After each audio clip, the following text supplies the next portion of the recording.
Hello, everyone. Welcome back to the Soldiers of Cinema podcast. A very, very special episode today.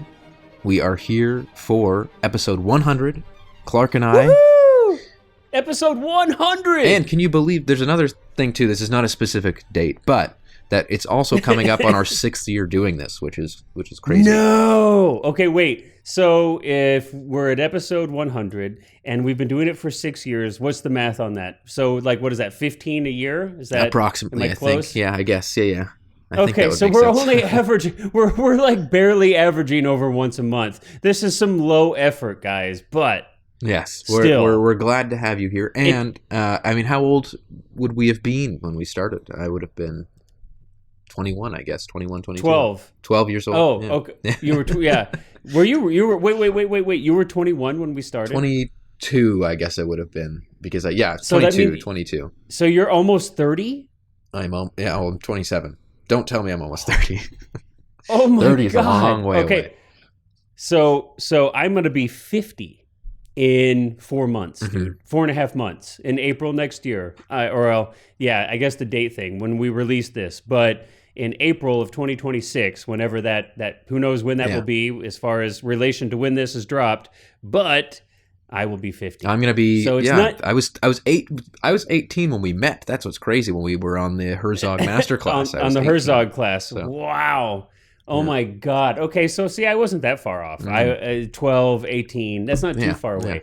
So it's not as dramatic. 12 for me, is closer right? Like, to 18 than I am to 18 right now. So technically, you're not too far off. I'm not too far off. Wow. So 100 episodes, 6 years, and I think more importantly, I just want to say a couple things. To just cut right in on your intro and stop it and steal it from you for a moment. That, for those people who've listened to and have enjoyed our podcast, first and foremost, we want to thank you. We really enjoy doing these. So that's the other thing. And I want to thank you, Cullen, because I've really enjoyed doing this for 6 years. Mm-hmm. And I look forward to however many years we have and episodes we have in front of us. Because this isn't like our last episode. We are going to continue. Yeah. But I'm really grateful for the films that you've introduced me to, the conversations that we've had, and what I've learned from you. And I'm really grateful for everyone who's enjoyed it and kind of followed along. That makes my heart smile too. So thank you, Cullen, and thank you, listeners. Yeah, ditto. I mean, it's been a really fun time. I feel like we've explored so many different films together. I mean, 100, obviously. Well, not quite 100 because the Herzog one's the beginning. But yep. I feel like it's like 80 or something. Yeah. I mean, it's up there, right? But it's up there. The conversations are always a lot of fun. So I'm excited to get to. We'll see when we get to 200. That'll be like 2040. Yeah. No kidding. I'll be retired. Oh. I'll be in the old folks home. I'll be in diapers in a nursing home, and you'll be middle aged. It'll be amazing. Yeah. And in 6 years you've only made me watch one Star Wars movie, so I'm grateful for that. I'm grateful for that. All right, so we've got a little twist on our usual format. So for our 100th episode, Cullen and I were kind of thinking back and forth, what do we want to do, because humans have this weird thing with even numbers where we think they're special and important arbitrarily, when in reality, are they? But it is an opportunity to kind of take a step back and take stock of what we've done and kind of think about the future. And why not make it special, right? Mm-hmm. Arbitrary or otherwise. So that's what we're going to do. And so instead of either one of us having picked a movie that we're going to discuss, we actually have some questions that we're going to kind of ask each other. And we've not canned any of these responses. Now, of course, these are all cinema-related questions. I'm not going to be asking Cullen any personal questions and, vice versa. Probably, but you never know where things might go. Mm-hmm. We just thought it would be fun to kind of pick each other's brains and see where we stand on some things, and open up some conversations about cinema in general that we may not have had in the 100 episodes that we've had up until, or 99 episodes that we've had up until now. Mm-hmm. So we thought that might be fun, just a casual conversation between two dudes who love movies, and we'll see where it goes. Mm-hmm.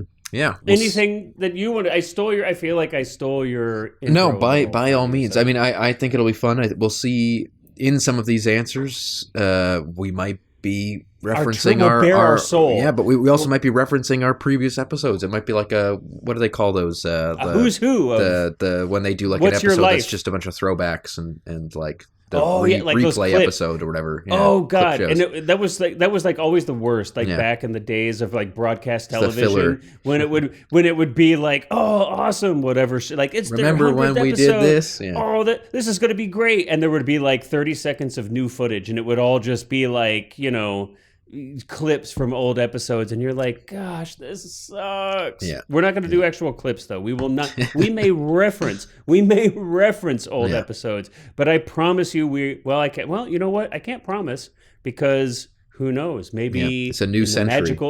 The magical act of editing in post-production. Who knows what we might do? Mm-hmm. I don't want to limit us by promising anything right now. Who knows what will happen? Cullen. What I was trying to say, Cullen, how about you ask the first question? Since it was your introduction and I kind of stepped in, but why don't you start us off with our first cinema-related question of the evening? Yes, I will. Okay. What is your favorite guilty pleasure movie? This is a good one. I don't know if I have a real like guilty. I mean, a couple come to mind, so I might cheat, and maybe I'll start with one answer, and we'll see if my brain can, in the background, pick up another one. So from the 80s. One of the films that I really love that I think is kind of a guilty pleasure is Helen Slater and Christian Slater in The Legend of Billie Jean. I can't remember what year that came out in off the top of my head. I think it's like 80, 85, 86, 87, something like that. But it's I think and I don't know. I don't know if it holds up to this day. It's been a while since I've seen it, but I love that film. I'm guessing you've not seen it. I have not. Okay, darn it. Well, I recommend it. Does the song appear? Does which song? Billie Jean. Sing it for me. Billie Jean. Sing it. Not my lover. Michael Jackson. Yeah. Oh no. It does not. It is this. Okay, I think it's super fun. First of all, this is like Helen Slater in her prime. I think she's great in this. Christian Slater, it's when he's younger. So I'm not going to go into a ton of it. Like I recommend you guys check it out. But basically they're brother and sister. They're kind of poor. They live in a trailer park. And I can't remember exactly. I'm just going off memory. But they're like in Tennessee or Kentucky or something like that, I feel like. And basically, so they don't have a lot of money, but Christian Slater somehow has this super cool, brand new red Honda scooter that he just loves. And there's some like bullies in school, like the cool kids and their Mustang convertible, or teasing him because he's poor or whatever. And they trash his scooter. And so big sister, Helen Slater, goes to like the boy's father, right? And says, I need $537.26. That's what it cost. Whatever. I'm making up the number. The number's important though, because it's like becomes like a mantra in the movie. But it's like, this is what you owe me for my brother's bike. Like your son trashed it. And, he acts like he's going to give her the money, but in fact, actually like tries to sexually assault her, or like does, but, or begins to. And then he like, I forget exact details, but then he like turns it around, like she hurt him or did something, and then so the cops are after him now because he has like the power, it's like the good old boy system in town, and so the cops are after them, and they go on the run, and they're running from the cops, and soon it's like they're on the radio somehow, and like all the kids are like cheering them on, like go Billie Jean, she's like a hero. It's almost like a Joan of Arc thing, and that's a whole little thing in the movie too. Anyway, it's like Yeardley Smith is in it.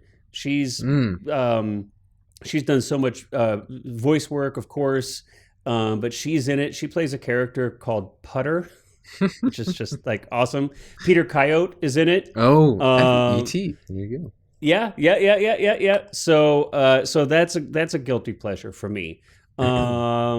God, I can't think of any other ones like right off the top of my head, but that's maybe as you're answering. So I'll throw the question back to you. What's one of your guilty pleasures? So I'm gonna do a very well known one, and then I'm gonna do a really quick, very niche one that to make up for the lack of me having seen The Legend of Billie Jean. Okay. My well known one is Top Gun. I know you've seen that. Wait, that's a guilty pleasure? That's a guilty pleasure movie. I consider it a guilty pleasure movie because everyone always craps on me for loving that movie. I just actually saw it this past weekend in 70 millimeter. So that was. I'm sorry, but that's Tony Scott. I know. You don't crap on. I know. Okay, but it is. I will consider it my guilty pleasure because it is. Fair enough. It pleasures me and it makes me guilty. So, but no, I mean, I love. Those are the requirements.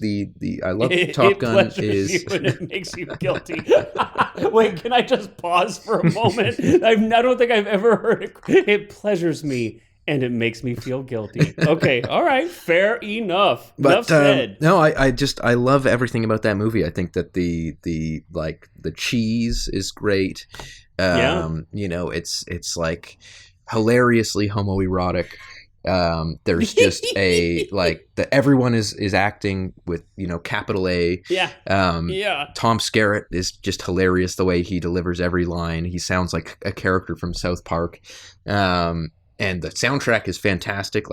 Oh my God, Kenny Loggins, Harold Faltermeyer, and Berlin, written by Giorgio Moroder. The Take My Breath Away. It's like sexy. It's everything that all that sexual energy that movies are missing these days. It's in there. Yeah, it is literally the Americana 80s condensed into a movie. Yeah. Okay. And so I will go to bat for Top Gun until the day I die.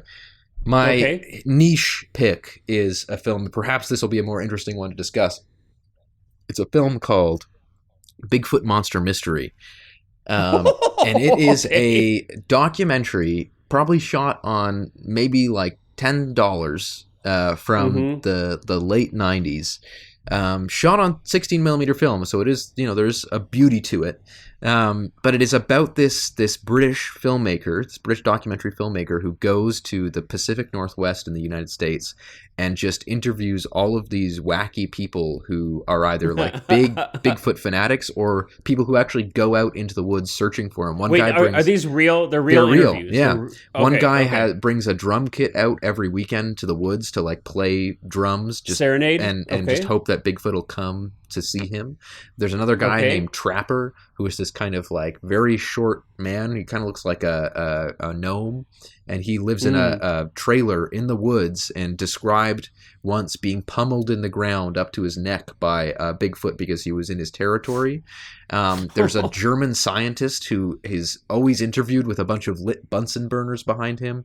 It's really the film culminates in them going out to the woods to try and make a fake Bigfoot sighting to see how easy it would be to prove that all the Bigfoot videos are actually real because it's too hard to make a fake Bigfoot video. Of course. Okay, so that tracks. It is a very, very funny movie. I think you can probably just get it on YouTube. It was on Netflix for a while, but it's just so I don't think it has a distributor.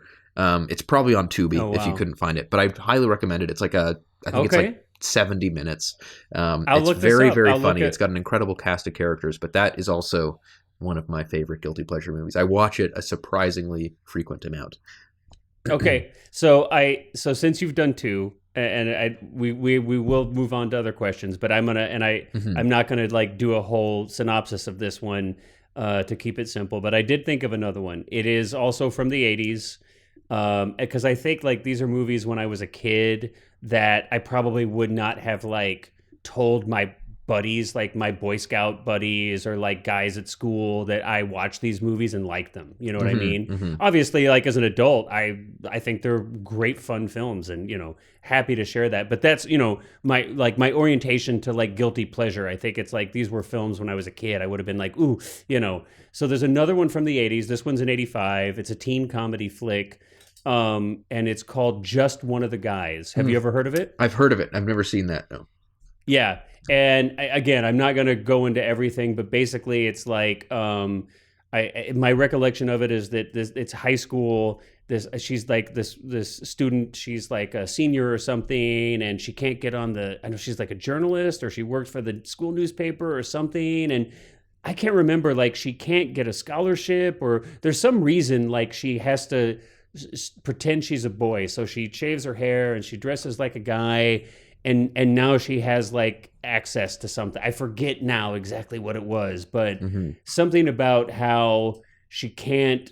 Yeah. Anyway, and it's kind of like wackiness ensues, right? So she dresses up like a dude and wackiness ensues. And of course, she's like becomes good friends with this guy, and she falls in love with him, and he doesn't know that it's a she, and and it's 80s too. So, so that one is another one. And my recollection of it was that it was a fairly like cute movie, but it has been a long time since I've seen it. So there's my other guilty pleasure. There you go. All right. Do you want to read the next one off? Okay, so now if this list is accurate, because somehow my list starts at number 3 and goes to number 4. Is that? Am I looking at the? Am I looking at? Well, just let me know. Sure. We're live, everybody. So it's your guilty pleasure movie. I have as number 3, and then number 4 is that. Yes, that is accurate. That is accurate. Yes. Okay. Yeah. So it was just that you had difficulty numbering. You for some reason number to start with. I did Star Wars. Fine. They started at 5 or 4 and went down. Yeah. Fair enough. Okay. So question number 2. Cullen, do you remember the first time that you were aware, like consciously aware of a film score, like while you were watching the film, where it was like it stood out so much to you that you were like, whoa? Yes, I do. I okay. remember it is Howard Shore's score for Lord of the Rings. I watched those movies a ton as a kid. I mean, they came out when I was a child. I think we need to have a whole episode about just that Lord of the Rings movies. Yes. But sorry, let's keep going. So you love those movies? I mean, it's the first time I can recall wanting to figure out a way to listen to that afterwards, and I couldn't at the time because I think I was too young to be on the internet, and I don't think the first time I'd seen those movies, I don't even really think that like YouTube was really a thing yet. I don't think that there was like an easy way. I know. Jeez, I'm getting up there. I'm pushing 30. But I recall there not being a way to, just go online and listen to a soundtrack. Yeah. But what I did have was that my uncle had gotten me in the DVDs that I had gotten for Christmas. It came with this special like making of DVD that had a specific segment on Howard Shore writing the score for it. So I would watch this thing over and over again because there were obviously large segments of like the best parts of the music. And I remember, even things like me and my friends would go out in the fall, to forests where the leaves are on the ground and it feels like the end of Fellowship of the Ring when they have that big fight, and and listening to that. Were you guys playing? Who got to be is it Frodo? I was Legolas. Fredo. I was Legolas. I was always the archer. I always liked that. But wait, who's Fredo? Fredo is Godfather. Yeah, Godfather Fredo is the dude that gets killed on the canoe, right? Yes. Yeah. Okay. So that's not Frodo. Mm-mm. Okay. All right. But I get those two confused. I still to this day I think that those are. I mean, if you look at the complexity of his score, like I think that the film soundtrack that had the most motifs in it beforehand was John Williams' Star Wars score, and I think there was like something like 150 over the course of the original trilogy, and Howard Shore within the first Lord of the Rings movie surpassed that by like double or something. So I love Howard Shore from Toronto. He does all of Cronenberg's movies as well, which I always love. He did his Silence of the Lambs score is fantastic. That's why you picked it. Yes, that's why. That's Toronto it's just because you are so Toronto centric. Yes, I know how it is. Yeah. Okay. Very interesting. I think it's fun how, back then it was such a treasure to find, because you couldn't just, nowadays it's like every film ever made. Well, not really. There's tons of films that aren't on streaming. Sadly, and those are being lost to audiences, and they're worthy. But so many things are so instantly available that I feel like it does kind of like we lose that, that sense of like finding a little treasure, and really cherishing it. I think sometimes that's lost. But I digress. Okay, so for me, I mean, this is no question for me. This one is super easy. The first film where I literally remember like I would sing this to myself, like all the time. And that was Bill Conti in Rocky, 1976, original Rocky. That I remember, first of all, I loved this film. So, I was probably watching this film start like when I was 4, 5, 6 years old. So the film was probably, 4, 5, 6 years old. This film came out the year I was born. And it was just that driving score, and it just matched so perfectly with those, exceptionally choreographed fight scene. It was like so moving to me. Like I would just get crazy, like watching, like I'd seen it a million times, but Rocky would be getting beat up, at the end, like, no. And then it was just, I'm shocked we have not done Rocky yet, actually. I'm surprised. I love the film.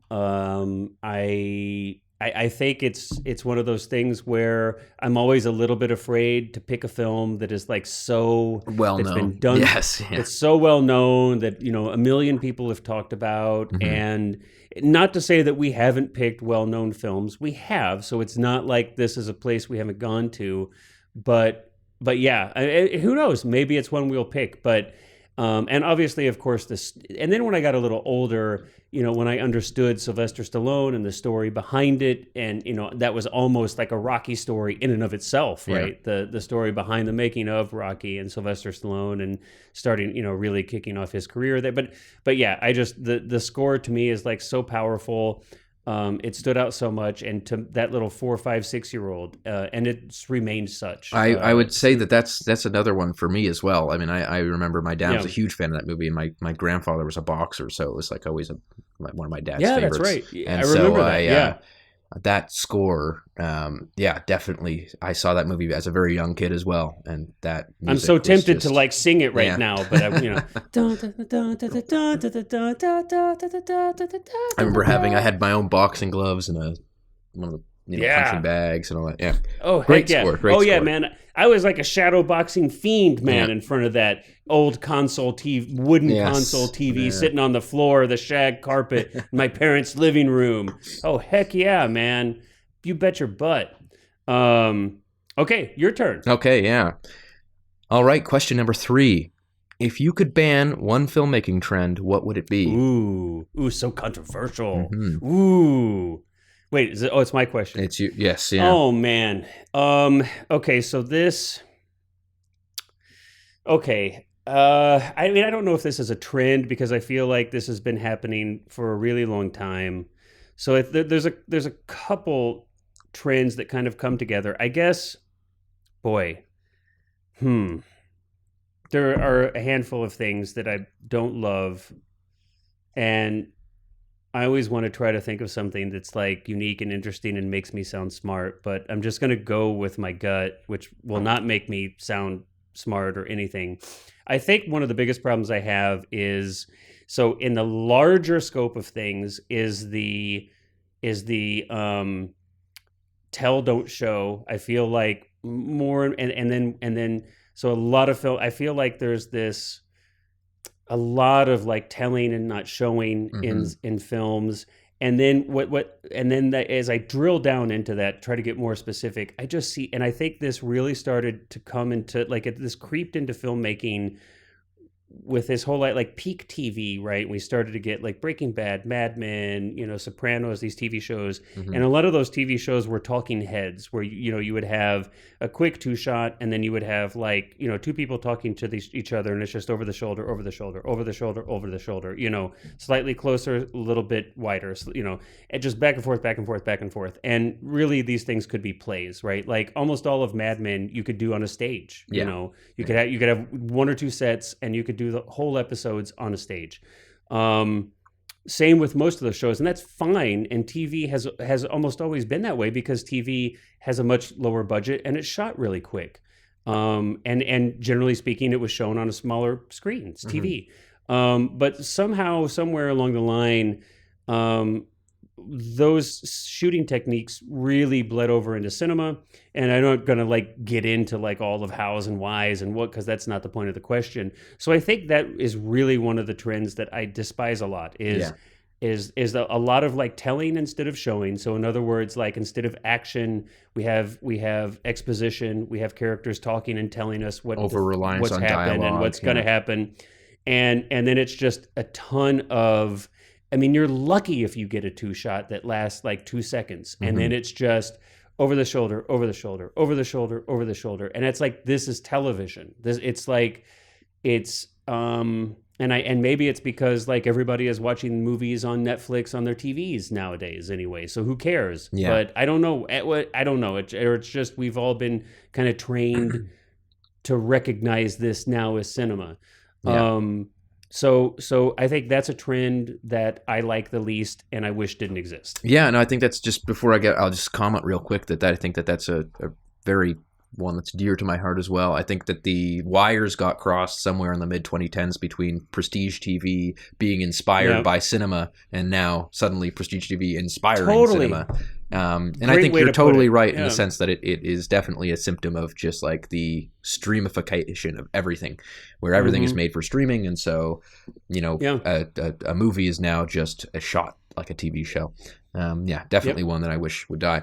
More specifically technical, but one that I see a lot in a lot of things that do that is, and my pick for a trend that I wish would die would be every single thing in a show or a TV or a movie, every shot being shot ultra shallow depth of field with the lens wide open. Do they still do that? They still do it. I see it quite frequently with like especially on streaming movies and things like that. Yeah. But I can never, I always think that shallow depth of field can be used for great impact on, close-ups. But not every shot. Yeah. But not every shot. But when you're shooting, you go look at the newest Jurassic Park movie that came. I didn't see it, but, you go watch the trailer. Every single shot is so shallow. You can't, and it's like you're in this majestic, beautiful tropical environment, and you can't see it. But you're not. Yeah, exactly. But you're not. Because it hides. Because it's either an LED wall or it's green screen. Yeah. And no, you're 100% right. And so there's no Z-axis. And the irony is that it's funny to me because it's like, people always think that makes something look ultra cinematic. That's the word that people always use for it. And yet, look at any filmmaker worth their salt, and they shoot deep focus 99% of the time. You see what's in frame. You see the why? People are framed as a part of an image. It's because instead of an over the shoulder, over the shoulder, over the shoulder, over the shoulder, you actually have something called, wait for it. It comes from the theater. It's called blocking. You actually have blocking. Yes. Blocking, where you have actors moving throughout the frame in the X, the Y, and the Z axis. Yeah. And their movements correspond to changes in power during a conversation or attempts to, get whatever they want from the other character. Are you saying I can use more than just over the shoulders? I mean, it's crazy. I can visual storytelling. If you would just hold like a wider, shot for a little bit and have your characters move around, and if you had a deeper depth of focus, you might actually be able to show something. Yeah. Anyway. Well, a little contemporary plug about that, actually, real quick, is if you want a good example of that, go watch, obviously when this episode comes out, this is not going to be relevant, but the trailer for Spielberg's new movie, Disclosure Day, just came out. I'm excited. There's for this. somebody again who's a very popular, big Hollywood filmmaker, shoots a lot of his stuff very deep depth of the field. There's certain shots that are shallow, but that's a movie that, just look at the blocking. Spielberg's great at blocking. So there you go. I'm looking forward to that film. Well, hopefully it will not take us so long to get this out that film will have already been released and then gone. So I hope. Yeah. Okay. Wait, did you just ask that question or did I? Is it my turn? I forgot. I asked it to you. Yes. So it's your turn. Okay. So next question. Cullen, what's a movie you wish you had made? This is a fun one. I have an answer, and I don't think it's going to surprise you very much, but I will go into detail. Attack of the Clones. Attack of the Clones. Yes, exactly. You would be super rich. Yeah, I'd be a billionaire. But I've got to choose. I think I've got to choose Terrence Malick's The Tree of Life. Ooh, okay. Now, and why? I've not been shy about my love for Malick, but is a movie that you've been aggressive. It's been approaching like inappropriate. Like you've been so aggressive in your devotion to Malick that I feel we should rename it from Soldiers of Malick. You need to observe proper boundaries. No, no, but I think that is a movie that. Before I ever saw it, I kind of like knew what it was. I actually watched it for the first time when I was quite young and didn't really get it when it came out. Not quite young, but I was probably 12 or 13 when it came out, and I saw it then, and just that's not, pretty young for that movie. Yeah. It definitely went over my head, and I forgot completely about it. But what I found was really weird was, and I'm not to say, this is not to say that I'm anywhere near the filmmaker that Terrence Malick is, but I was making a documentary, an experimental documentary, a few years, maybe 2019, I think, and I decided to rewatch The Tree of Life after I was kind of done this documentary because somebody had said like, oh, this feels a lot like that movie, so I rewatch it, and I just see all of these decisions on screen that not necessarily to say that they come naturally to me, but they just feel so in line with what I want from a movie. And it's a really, really great experience when you're watching something and it just aligns with kind of like what you wish the sensibilities of a director were, that, everything they're doing, no matter how subtle, kind of speaks to you and you feel like you understand on a very fundamental level. So that's a movie that I definitely, like what a magnum opus, and it's incredibly, intensely personal to him, obviously. So I can't pretend that I would be making the same movie. It's a movie that I look at that is just so, it's so universal, and so like it makes me think of 2001 in the sense that it seems like a movie that you could show to like an alien civilization to get them to understand humanity in a sense. Totally. So that would definitely be a great choice. Pick. Yeah. That's awesome. That's a really good pick. This is a really difficult one for me, and you hit on part of why that is, because I think, my hope is that as a director, you are making something that is so specific to you that nobody could have ever made it. Mm-hmm. And so this is a little bit of a weird one because I don't know that I've ever. I have looked at other directors and thought, I wish I had a career like that, or aspects of a career, or, I wish that I got to make a movie with that budget, or something. Like I wish I had those opportunities, or I wish that I, had some, at different phases of my life, it might have just been as simple as like, oh, I wish I was that cool or that famous, or I had the, whatever. And then as you grow up, you kind of mature in what you're thinking and looking at. But so it's a tough one because I'm not trying to be fancy with my answer to this question. So I'll do the best I can, and I'll just say what comes right, to the top of my head. Because again, it's like I would never have made this movie, either. So I'm answering this in the best way I can. But I think, again, it was like the right thing at the right time for me, and so my movie would be Pulp Fiction. Mm-hmm. And it's not to say like I want to be Quentin Tarantino, or that I think I'm like him, or that I love everything about him, or what, none of those things. It is very specifically about like what that film meant to me in the time, like when it was released, and it was like I was just entering college, and it was like such a pivotal phase of my life. And I think as much as I had like loved movies as a kid, I was just now starting to be old enough to really start to develop my own aesthetic, what I, and articulate it as an adult. I like this, I don't like that. I want to do this, I don't want to do that.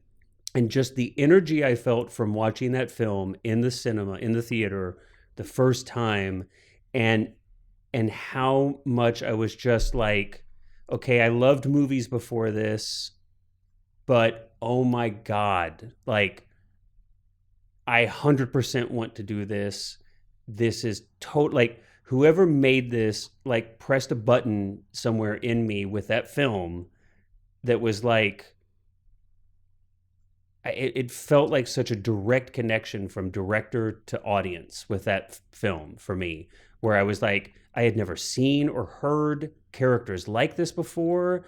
And it was just electric. Like every moment of that film for me in the theater when I first saw it was electric. Like hard to replicate that movie viewing experience for me since then.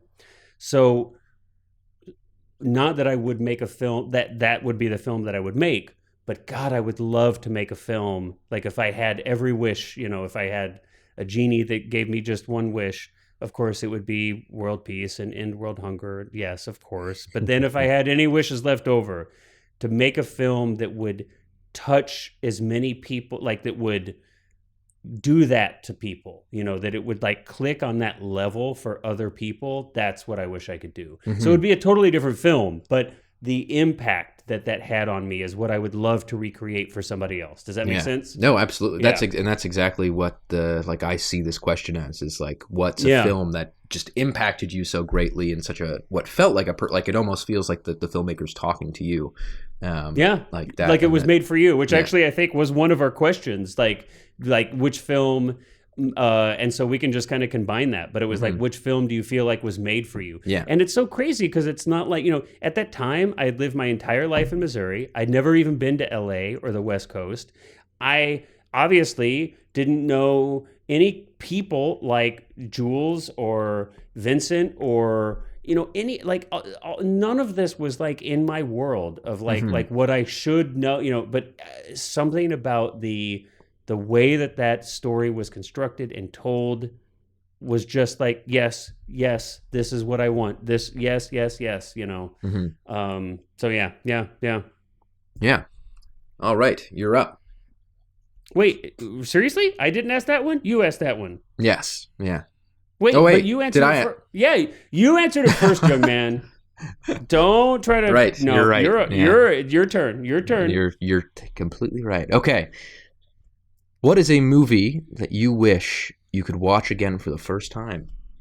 Oh God, there's no question for me on this. Mad Max 2: The Road Warrior. Mm-hmm. I knew you were going to bring that up at some point. I was actually wondering if the last answer was going to be Mad Max. I mean, trust me, that would have been an awesome. That would totally be a valid question or answer to that question too for me. But I wish I could watch that again. I wish I could. Yeah. Yeah, just without any sort of like pre-knowledge. Because I think it would stand out even more today in a world of green screens and LED walls and just CGI and AI, to have the visceralness of that film, to get to experience that again. I think it would land even harder in today's day and age. Yeah.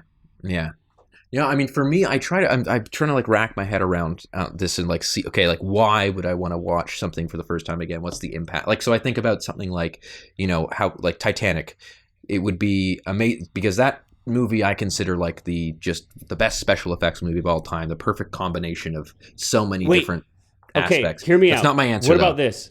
No, not your answer. But can I time out? We're going to take a time out and a small digression. Okay, so instead of like pulling a movie into the future, okay, what if we pulled a movie into the past and it was Titanic, and you got and you took Titanic like as it existed and somehow you brought it back to like a year before Titanic first sailed. and you screened that for audiences. Yeah. And then you disappeared forever, and you were just like a Wikipedia article, 100 years later. That'd be fun. I've always thought about that.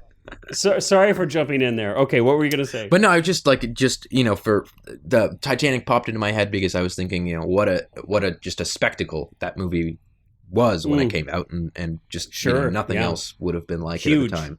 And then I thought, okay, my first time seeing The Matrix was also amazing because I had, just the twists and turns in that movie, the experience of when he wakes up for the first time, and you're like, it's an exceptional movie. It's mind blowing. Yeah. But I think this is one that I watched recently. It's one we've done on the show, but ages ago. But I was watching it recently and thinking how fun it would be to not know where it was going and what's happening. But The Silence of the Lambs is my pick. Ooh. Because really, I was sitting there and I was, especially for that ending sequence with the night vision goggles, and I watched that movie with just infatuation. Now I love that movie so much. Yeah, and so I know you love that. When that sequence is happening, I've got a smile on my face. Like, I'm enjoying myself. I'm thinking like, wow, what a brilliant film! Like, Jonathan Demme, what a great filmaker, and this is so much fun. But I just wish, imagine.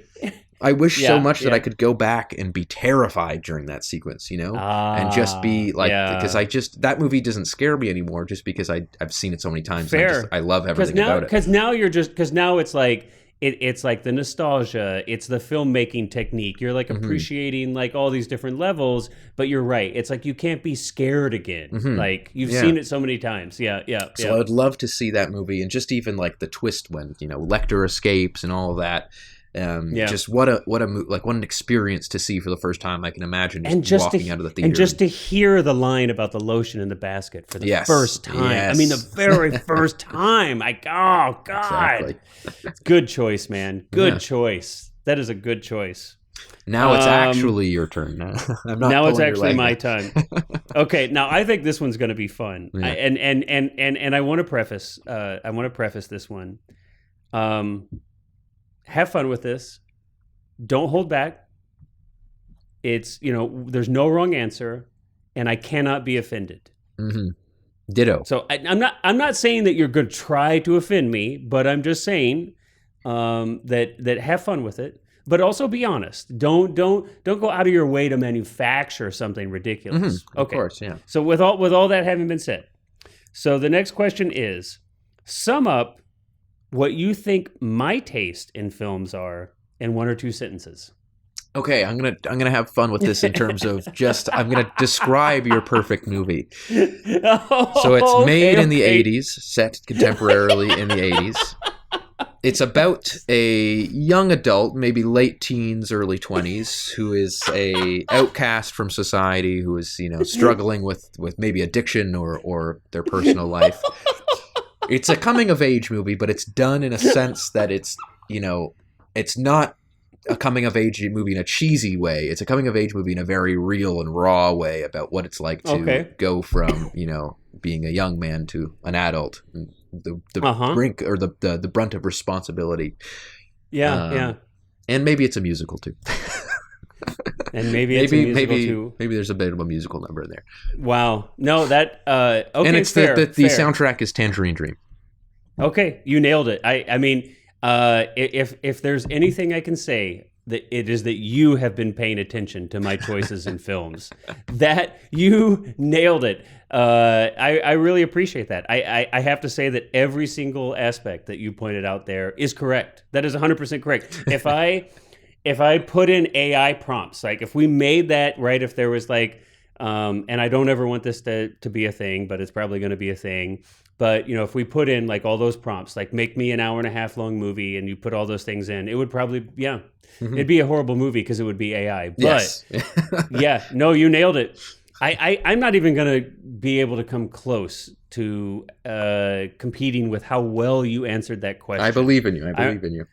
I really not. Because I think I've picked a lot of movies in the 80s. And I've picked a lot of movies that cover a lot of the bases that you just said. I feel like you have picked, if I look back and think about the films that you've picked, they have been so varied that it is challenging, I think. And I could do something like, But even if I try to answer this question from a technical perspective, like, well, you like wide angle lenses and you like, I mean, I can't do, I'm not going to do that. This is a really difficult one for me. I think, okay, so if I had to try to sum up what your taste in films, there would be like the sound of a breeze. Some leaves would kind of slowly fall in front of the camera. And then like 30 minutes later, there'd be like a pond with some ripples. and maybe like some narration from like an old man would be talking, like maybe it would be like a haiku or something. Yes. and then definitely like score is important for you, and so I feel like, but what would be your soundtrack for your film? God, I feel so horrible because I know that score is so vital, but I don't know who's your favorite again? Who's your favorite? I think it would. It would definitely be like orchestra. Yeah, no, I mean it's definitely like you. I think that you like real orchestra score. I think you want like a full orchestrated score, or Philip Glass or something. But like real instrumentation, like it would be like piano, or if it were Philip Glass, it would be like I don't think you want like a Tangerine Dreamy like synth pop or electro score or something. So, but I think, so kind of all joking aside, I was trying to kind of mirror like how expertly you answered that question for me. But I do think that you like more meditative. I think you like films that are meditations, that are, not about plot. They're not about their explorations of states of mind, and more abstract, which isn't necessarily like that's every film you've picked. But I think that you lean more towards that you really enjoy more abstracted, less plot driven, more meditative. And I think you really appreciate score is very important to you. And yeah, and it has to be shot with like no lens longer than 35 millimeter. Exactly. And I think you hit the nail on the head. It's an interesting question because it's like asking somebody to describe your personality. You did such a good job, though. You did such a good job. I mean, I think like you intimidated me. You answered that question so well. I felt intimidated, man. Wow. That's funny. That's funny. Yeah. All right. Now It's me. It's me, right? Yes. Okay. It's you. Yeah. This is our final question, which I think this is a good one to go out on. But I think we'll have this will spark conversation. Okay. Yep. Do you think cinema still matters? No. All right, everybody. Thank you so much for listening to the Soldiers of Cinema podcast. This is our 100th and final episode. Yep. Cinema no longer matters. Okay. But in all seriousness, no. No, in all seriousness. Okay, does cinema still matter? Well, of course cinema still matters. But the question, I think, is to who, to what extent, and how is it changing? So I'll say yes, cinema matters, but with some follow-up questions to discuss. I don't think it matters in the way that I wish it did, or that the ways that because I'm old, and the ways cinema mattered. First of all, I think you and I, and probably like everyone who listens to this podcast, and everyone who listens to cinema podcast or podcast about movies, are probably they're probably further on the spectrum of like cinema means more to them than the average bear, right? So there's kind of that. So I don't think I will always wish that cinema mattered more, because it's something I'm so passionate about, and I want to share that passion. But I think when I was growing up, cinema was definitely what you talked about at the water cooler. When I was 5 in my diapers and I was in the office and I was at the water cooler, I was talking about Rocky, and Poltergeist and Raiders of the Lost Ark. You didn't even laugh. Okay, fine. Are you even listening? I'm No, imagining but you just, in my diapers at the yeah. yeah. That's exactly what that's exactly I was like. You probably still had whiskey in the baby bottle though at that point. Yep, in the baby bottle. No, but I mean, I think it's cinema was obviously it was it's gone through a lot of changes, right? I mean, before television, this is how people saw moving pictures, right? And then television came out, and it was kind of like, oh, cinema, is it going to survive this? And it did. And television and cinema, and then VHS came out. Oh, is this going to be into movies? And it wasn't, right? And et cetera, ad nauseum. And so now we're kind of in this world where we've got streaming and TikTok and Instagram and YouTube, and there's a lot of things that are competing. And so we could talk about, will the theatrical experience survive, and in what ways will moving, because these are different questions. I think it's sad to me, and here we are sitting here with Netflix looking to buy Paramount. Paramount. Or no, Warner Brothers. Netflix is looking to buy Warner Brothers. Paramount That's also what I meant wants to say. to buy Warner That's Brothers. what I meant to say. Thank you. Yeah, so it's Netflix is looking to buy Warner Brothers, but then Paramount has jumped in and tried to, I think they're working on a hostile takeover, or they're trying to. Is that, now I got it correct? Do I have it correct now? Yeah. So who knows how that'll shake out. All good things. All great things. Because if I love to see anything, it's that less and less competition in this space is going to be great for everyone. And we know how excited Netflix is for theatrical releases and for physical media releases. So I'm super excited for that. No, but so I don't know. I mean, let's just have a conversation. I mean, what are your thoughts? I mean, I think clearly the theatrical experience is in peril. I think that I think that's always going to exist. But is it going to exist in the same level that it did in the 90s, the 80s? I think no, I don't think so.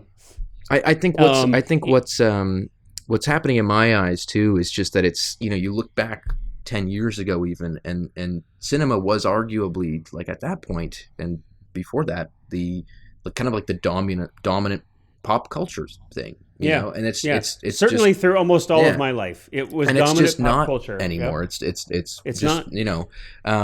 And I think a lot of that just comes from the kind of like cheapening of the way that we interact with it, that we watch it.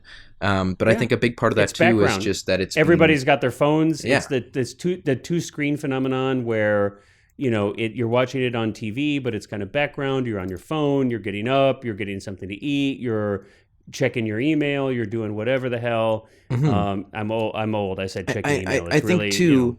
I think it's also been like I think one of the reasons that this is the state of cinema is where it is right now is because the biggest producers of it have resisted over the past decade from being targeted in any sort of sense with who they are trying to bring into the theater. They've gone for so long with this general, like widest possible audience approach, and they refuse to,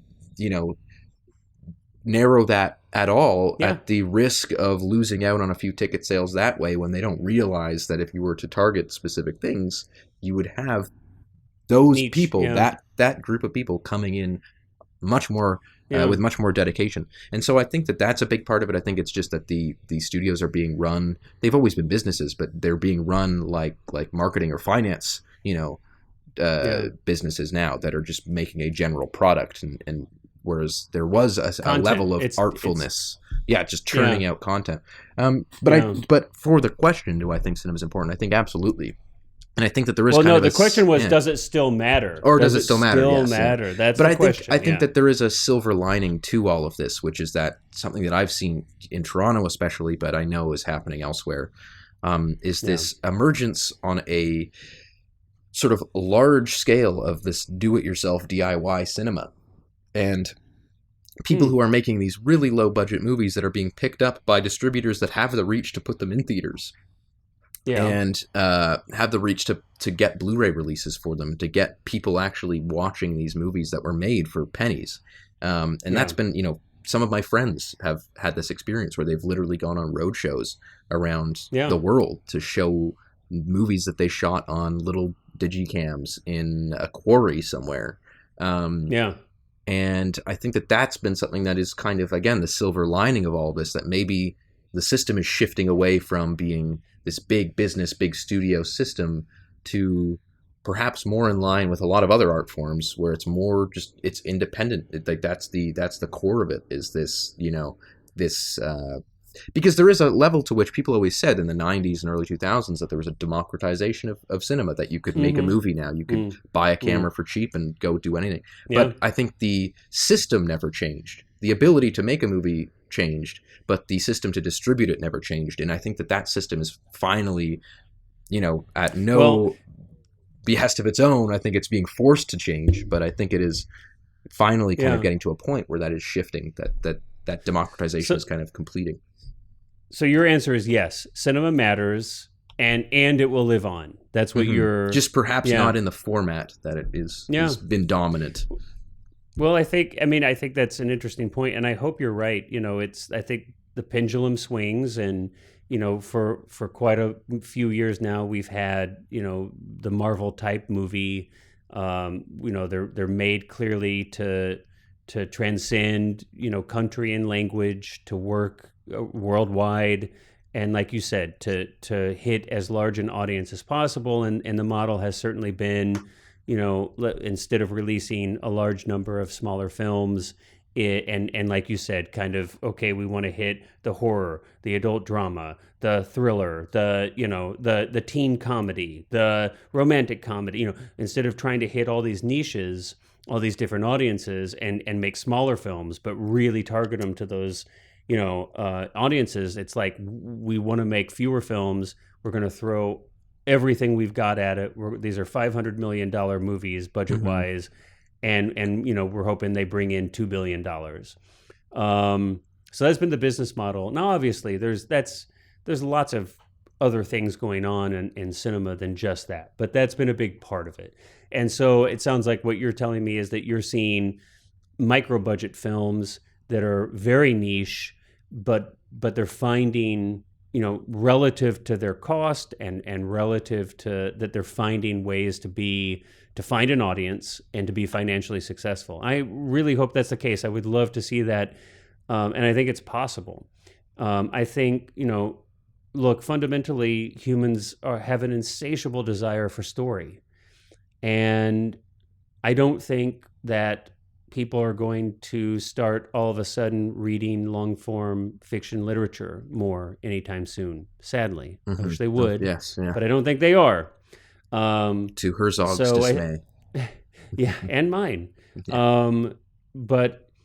And so I think moving pictures are always a thing, but will they always be 90 minutes to 2.5 hours? Will they maybe be 20 minutes long? Will they be $10,000? Will they be, so there's a lot of different things they could be. And I think, yes, it could still be a movie if it's 20 minutes long. Yes, it could still be a movie if it costs $1 to make. So I think the challenge, though, is that there was a large number of people who could financially, successfully have a life in the industry that existed for quite a while. There were craftspersons, there were technicians, there were creative people who, there was a middle class of artists and craftspersons that were sustained by an industry in the past. And so it is sad to see that disrupted to the point where so many of those people can no longer, financially especially as a support creative themselves. industry too. There's so few of those that remain. So that's tough. And so where from an audience perspective, I certainly see what you're saying, but I hope that people will also still be able to make a living doing this. And so that's where sometimes it's, if you're making movies for nothing, there's not a lot of jobs being created in that. So I worry about that a little bit. Yeah. But from a philosophical perspective, if I look at the question that you're asking philosophically, I do think cinema still matters.